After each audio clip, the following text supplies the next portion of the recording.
வணக்கம். நான் உங்கள் பாஸ்கர் பேசுறேன். செல்வ செழிப்போட நம்ம ஒரு குழந்தைய வளர்த்துட்டு, திடீர்னு ஒரு நாள் அந்த குழந்தைய நம்ம அனாதையா தெருவுல தூக்கி போட்டா, அந்த குழந்தையால இந்த உலகத்துல வாழ முடியுமா? இந்த சமுதாயம் என்னன்னு அந்த குழந்தைக்கு தெரியுமா? அதே மாரி தான் ஒரு நாய செல்வ செழிப்போட நேரத்துக்கு நேரம் சாப்பாடு குடுத்து, தண்ணி குடுத்து, படுக்க இடம் குடுத்து வளர்த்துட்டு, திடீர்னு ஒரு நாள் மூப்பு காரணமாவோ, நோய் நொடி காரணமாவோ தெருவுல வந்து தூக்கி போட்டு போயிட்டீங்கன்னா, அது வாழ முடியுமா? இன்னைக்கு காலையில தூங்கிட்டு இருக்கும்போதே, நம்ம பகுதியில நான் சாப்பாடு போடுற பகுதியில இருக்கிற தம்பி ஒருத்தர் ஃபோன் பண்ணாப்ல. "அண்ணா நீங்க எங்கண்ணா இருக்கீங்கன்னேன்." "வீட்ல தான் இருக்கேன்." அண்ணா நம்ம இருக்கிற அந்த வேள நகர் 8வது தெருவுல ஒரு பிளாட்ஸ்ல ஒரு நாய் வந்து படுத்த படுக்கையா இருக்குண்ணா. அது உடம்புல வந்து உயிர் மட்டும் தான் இருக்கு. வேற எந்த நினைவுமே இல்ல, அசைவு இல்ல.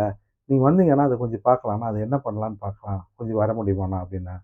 சரி நான் தெரிஞ்சுக்கிட்டேன். அப்போ ஏதோ ஒரு ப்ராப்ளம். பொதுவாவே நோய் அப்படியே முடியாம இருக்கு அப்படின்னாலே, நான் முதல்ல செய்யற விஷயம் வந்து உணவு குடுக்கறதுக்கான ஏற்பாடு தான் பண்ணுவேன்.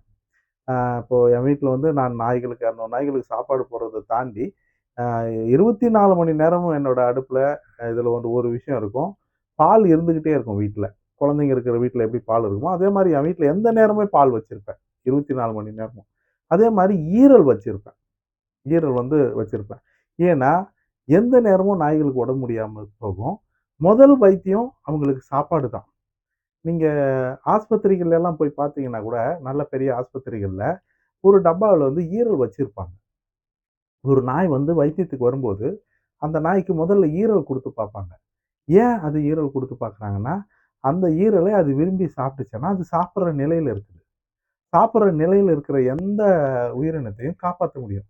உணவு தான் மருந்து. அது அந்த இதுல என்ன சொல்லியிருப்பாங்கன்னா, நமக்கு என்ன, "அப்பா அண்ணன் தண்ணி இறங்கலப்பா" அப்படின்னுவாங்க. அண்ணன் தண்ணி இறங்குறது நின்னு போச்சான்னா, மனுஷனாவே உயிரோட இருக்க மாட்டான். அதே தான் விலங்குகளுக்கும், பறவைகளுக்கும் எல்லாத்துக்கும். அப்ப அண்ணன் தண்ணி இறங்கணும். அப்போ அண்ணன் தண்ணி எல்லாம் நிறுத்துனா போது கூட, அது ருசியான ஒரு விஷயம் உணவு கிடைச்சா, அவங்க சாப்பிடுவாங்க. அப்படி அந்த ருசியான உணவு தான் நாய்களுக்கு கோழி ஈரல். அந்த கோழி ஈரல சாப்பிட்டுச்சுன்னா, அது அதை நம்ம உணவு குடுத்து, அதுக்கு மேல மருத்துவம் குடுத்து அத காப்பாத்த முடியும். அதுக்காக தான் அந்த ஈரல் வச்சிருக்கேன். அது நான் எப்பவுமே வச்சிருப்பேன். இப்ப நான் உடனடியா அந்த ஈரலும், பாலும் எடுத்துக்கிட்டு, நான் அந்த அவர் சொன்ன அந்த இடத்துக்கு போனேன்.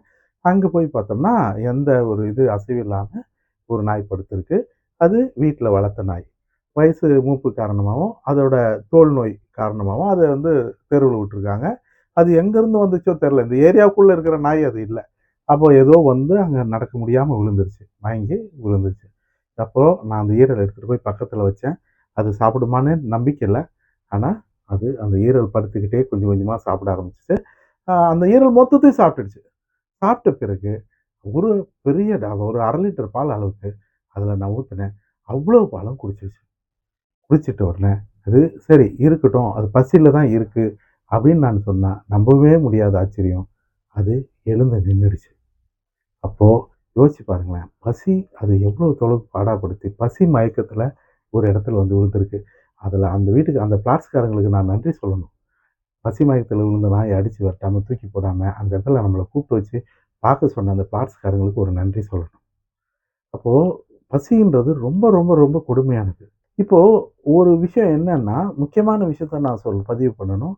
இப்போ தெரு நாய்களுக்கு வந்து உணவு கிடைக்கலன்னா கூட, அது அதோட வந்து படுக்காது. நிக்கும், நடக்கும். ஏன்னா, அது சின்ன வயசுலேருந்தே பசி, பட்டினி பழகி, பழகி, பழகி வளர்ந்துருது. அதனால சோறு, தண்ணி இல்லன்னா கூட, அதை சமாளிச்சு வாழ்ந்து எப்ப கிடைக்குதோ அப்ப அத பயன்படுத்திக்கிட்டு, மறுபடியும் அந்த சத்து வந்த பிறகு மறுபடியும் அடுத்த இடத்த நோக்கி ஓடும்.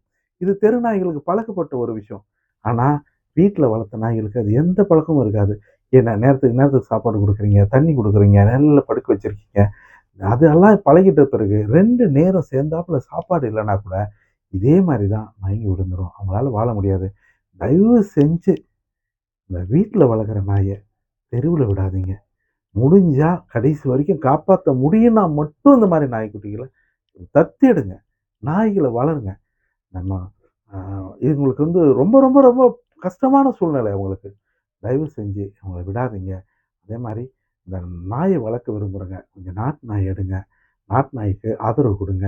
அப்போ தெருநாய் இல்லாத நிலை உருவாயிடும். அவங்களுக்கு தண்ணி குடுங்க. இந்த மழைக்கும், வெயிலுக்கும் ஒதுங்குறதுக்கு கொஞ்சம் இடம் குடுங்க. வயிறார அவங்களுக்கு கொஞ்சம் சாப்பாடு குடுங்க. அது அவங்களுக்கு ரொம்ப நல்லதா இருக்கும். இந்த மாதிரி அவங்களோட தேவைகளுக்காக ஒவ்வொரு நாளும் நான் அவங்களுக்கு நல்லது செஞ்சிருக்கேன். அது உங்களோட உதவி மூலமா அது சாத்தியமாயிட்டிருக்கு. அவங்களுக்காக உங்களோட கையை, உங்களோட உதவும் கரங்களை ஒவ்வொரு நாளும் நான் எதிர்பார்க்கிறேன். அவங்களுக்காக நீங்க உதவி செய்யுங்க. நல்லது. வணக்கம். பாஸ்கர். நீங்களும் உணவளிக்க உதவலாம். Please help us to feet.